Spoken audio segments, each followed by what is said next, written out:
अस्सलामुअलैकुम बच्चों। आज हम साउंड ऑफ वॉवेल्स यानी वॉवेल्स की आवाजें क्या करेंगे, मालूम करेंगे। वॉवेल्स कितने नहीं, कौन कौन से बताओ? ए ई आई ओ यू। तो पहला जो वॉवेल है वो है ए। क्या है? ए की पहली आवाज जो है वो ए है। क्या है? जैसे देखो A double P L E Apple, A double P L E.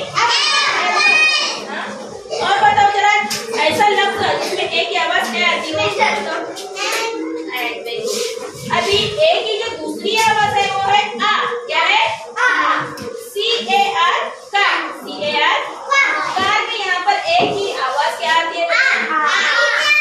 और बताओ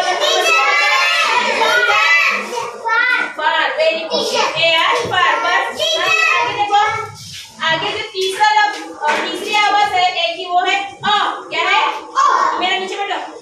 अ, B A double L, ball. B A double L, ball में जो है ए की आवाज क्या आती है? अ। क्या आती है? अ। दूसरा लफ्ज बताओ। और एक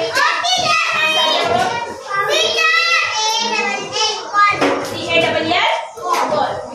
ए की चौथी आवाज जो है वो ए है। क्या है? L A D Y, lady. L A D Y, lady. Lady में यहाँ पर देखो ए की आवाज क्या आती है? ए। क्या आती है? ए। चलो आप आगे का वॉवेल लेंगे। आगे का जो दूसरा वॉवेल है वो है ई। क्या है?